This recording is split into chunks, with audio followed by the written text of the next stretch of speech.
جوڑے رکھنا ہے، ان سے اپنا تعلق وابستہ رکھنا ہے۔ اب آگے میرے رب نے ارشاد فرما دیا کہ ترید زینت الحیات الدنیا، جن کے ساتھ تمہاری نسبت ہوگی وہ بھی، اور جن سے تم اپنی نسبت کر رہے ہو اپنے آپ کو بھی دیکھنا ہے۔ دونوں طرح سے یہاں پر اللہ رب العزت نے ہدایت فرما دی کہ جس کے دل کے اندر دنیا کی زینت موجود ہو، یا دوسرے الفاظوں میں یوں سمجھا جائے کہ جس کے دل کے اندر دنیا کی محبت موجود ہو۔ اب جس سے ہم نے اپنا تعلق جوڑا ہے، جس کے آستانے پر ہم دن رات جا رہے ہیں، اگر انہوں نے اپنی زندگی کا مقصد صرف دنیا کو ہی جوڑ لیا ہے تو ان کے آستانے پر جانا بھی ہمارے لیے جائز نہیں ہوتا۔ ان کے آستانے پر جانا وہ اللہ والے نہیں ہوں گے، کیونکہ انہوں نے ترید زینت الحیات الدنیا، کیونکہ انہوں نے تو اب دنیا کو خوبصورت بنانے کے لیے ارادہ کر لیا۔ اب ایک بات یہ ہے کہ جب تم نے دیکھنا ہے کہ ان کا تعلق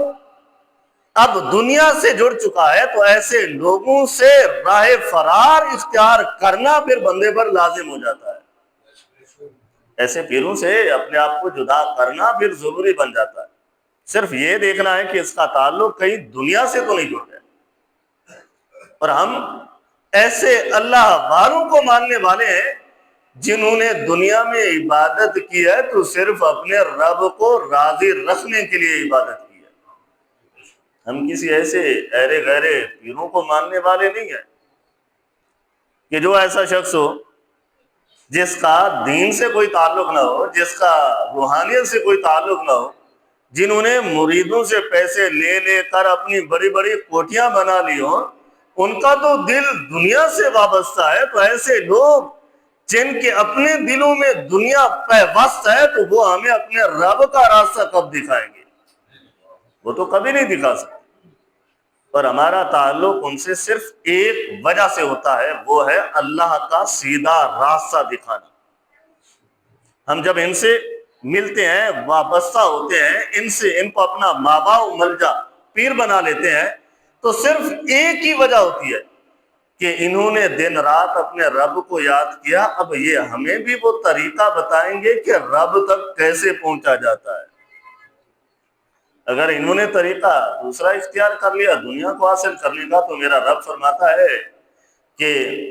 ترید زینت الحیات الدنیا، کہ جب ان کے دلوں کے اندر دنیا کی محبت آ جائے گی تو وہ پھر تمہیں سیدھا راستہ کبھی بھی نہیں بتلا سکیں گے۔ آگے میرے رب نے فرمایا کہ وَلَا تُطِعْ مَنْ أَغْفَلْنَا قَلْبَهُ عَنْ ذِكْرِنَا، وَلَا تُطِعْ، ان کی اطاعت نہیں کرنی، ان کی فرما برداری نہیں کرنی، ان کے ساتھ اپنے آپ کو وابستہ نہیں رکھنا، ان سے اپنا تعلق نہیں جوڑنا جن کا دل اللہ کی یاد سے غافل نظر آتا ہو۔ اغفلنا قلبہ عن ذکرنا، تو میرے رب نے واضح انداز سے ارشاد فرما دیا، خوبصورت انداز ہے۔ اب ہمارے پاس ایک قرآن پاک کی اس آیت سے ہم ہر چیز کو پہچان سکتے ہیں۔ اب کسی کو دیکھنا ہو تو دیکھ سکتے ہیں کہ یہ اللہ کا ولی ہے یا نہیں ہے۔ اب دو چیزیں ایسی بتا دی کہ جہاں پر ہمیں ان کے ساتھ جڑنے کا تعلق بتایا گیا، اور دو چیزیں ایسی میرے رب نے بتا دی ان سے الگ رہنے کا بھی ہمیں حکم ارشاد فرما دیا ہے۔ یہ تو قصور ہمارا ہوتا ہے نا، ہم اندھو کی طرح ایسے پیروں فقیروں کے پاس چلے جاتے ہیں جن کو شریعت کے بارے میں بھی علم نہیں ہوتا ہے۔ اور پیر وہ ہوتا ہے شریعت کا علم بھی اس کے پاس ہوتا ہے اور روحانیت کا علم بھی اس کے پاس ہوتا ہے۔ اب امام احمد رضا خان بریلوی علیہ رحمہ نے ہمیں یہ بھی بتا دیا کہ جس کو دیکھو ایک سنت کا بھی تارک ہے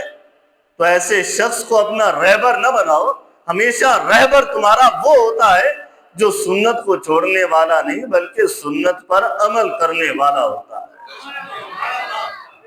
سنت پر عمل کرنے والا ہوتا ہے۔ ہمارے ہاں تو یہ بڑا ایک عجیب ہی مسائل بن چکے ہیں،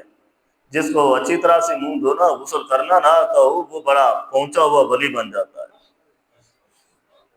اس کی ولایت کے ہم چرچے گاتے ہیں، اور عورتیں اور مرد اس کو ایسے پوج رہے ہوتے ہیں، ایسے اسے چوم رہے ہوتے ہیں جس طرح سے زندگی میں صرف یہ ایک ہی ولی ملا ہے جس کو ہم نے اس طرح سے اس کی عبادت کر کر کے ہم نے خدا تک پہنچنا ہے۔ معاذ اللہ، ایسا شخص ولایت کے لائق نہیں ہوتا، ہدایت کے لائق نہیں ہوتا، اسے تو ضرورت ہوتی ہے اس کو کوئی سیدھا راستہ دکھائے، اسے کوئی اچھا راستہ بتائے، ضرورت اس بات کی ہوتی ہے، اور ہم نے انہیں اپنا رہبر بنا کر رکھا ہوتا ہے کہ یہ ہمیں خدا کا راستہ بتائے گا، جنہیں خود وضو کرنے کا راستہ نظر نہیں آتا، جنہیں وضو کرنے کا راستہ نظر نہیں آتا۔ میرے رب نے یہاں پر واضح فرما دیا وَلَا تُطِعْ مَنْ أَغْفَلْنَا قَلْبَهُ عَنْ ذِكْرِنَا، کہ اس کی فرما برداری نہیں کرنی، اس کی اطاعت نہیں کرنی، اس کی بیعت نہیں کرنی، اس کو اپنا پیر نہیں بنانا، اس کو اپنا مابا و ملجا نہیں بنانا، اس کو راہ راست بتانے والا ہدایت یافتہ بندہ نہیں بتانا، نہیں تسلیم کرنا جس کے دل کے اندر میرا ذکر نہ ہوتا، جس کے دل کے اندر میرا ذکر نہ ہوتا۔ اسی بات کو کہ انسان کا حقیقی دشمن کیا ہوتا ہے، امام غزالی علیہ رحمہ جو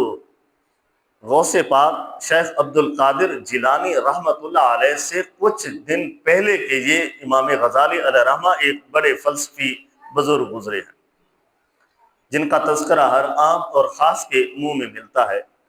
امام محمد بن غزالی علیہ رحمہ۔ تو ایک فلسفی انداز کے ایک بڑے ماہر ایک عالم دین گزرے ہیں، شیخ گزرے ہیں۔ تو ان کا فلسفہ صرف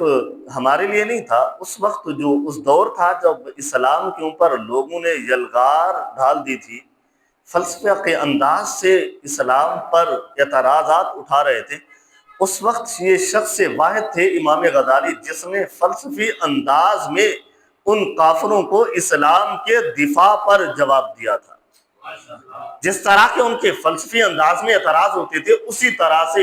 فلسفی انداز میں وہ جواب دیا کرتے تھے۔ ان سے کسی نے سوال کیا کہ انسان کا سب سے بڑا دشمن کون ہے؟ تو امام غزالی علیہ رحمہ نے احیاء العلوم جو ہے 5 جلدوں میں موجود ہے، اور اسی طرح بے شمار انہوں نے کتابیں لکھی ہیں جو انسان کی اصلاح کے لیے، مسلمانوں کی اصلاح کے لیے، مسلمانوں کی رہبری کے لیے کہ کس طرف سیدھا راستہ ہے، کسی جا کر ایسے پیر کو نہ پکڑنا جو اللہ سے غافل ہوتا ہو، اگر پیر پکڑنا ہو، اگر رہبر پکڑنا ہو تو اس کو